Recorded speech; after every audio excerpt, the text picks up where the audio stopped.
Hello friends, ఈరోజు మనం ఇంట్లోనే ఈజీగా కండెన్స్డ్ మిల్క్, అది కూడా 5 to 10 మినిట్స్లోనే ఎలా చేయాలో చూసేద్దామా.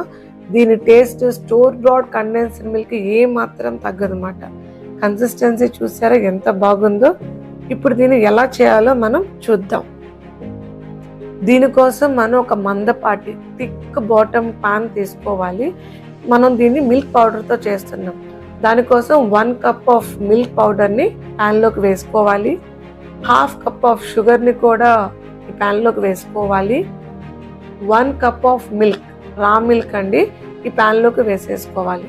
వేసుకొని మంచిగా ఈ మిల్క్ పౌడర్ మొత్తం ఈ పాలల్లో మిక్స్ అయ్యేలాగా మిక్స్ చేసుకోవాలన్నమాట. చూసారు కదా, ఇలా మొత్తం మిక్స్ అయిపోయి లంప్స్ ఏమీ ఉండకూడదు. ఇప్పుడు మనం స్టవ్ వెలిగించుకొని పాన్ స్టవ్ మీద పెట్టుకోవాలి. ఫ్లేమ్ ని లో టు మీడియం ఫ్లేమ్ లోకి అడ్జస్ట్ చేసుకుంటా ఈ లిక్విడ్ మొత్తం కంటిన్యూస్ గా స్టిర్ చేస్తూనే ఉండాలి.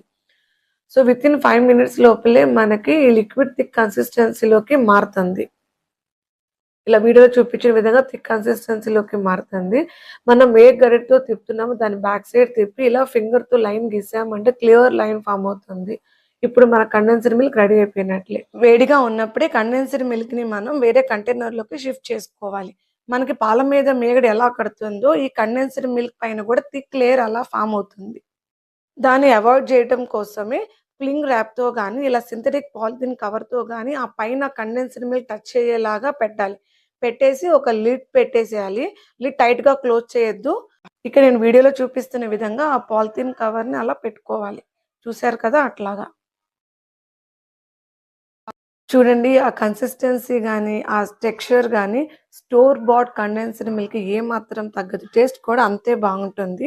దీని 10 to 15 days మనం ఎయిర్ కంటైనర్లో పెట్టుకొని ఫ్రిడ్జ్లో స్టోర్ చేసుకోవచ్చు. ఇలా స్టోర్ చేసుకున్న దాన్ని స్వీట్స్, కేక్స్, ఐస్ క్రీమ్స్, ఫలూడాస్కు ఏ డెజర్ట్కైనా పర్ఫెక్ట్గా సరిపోతుంది.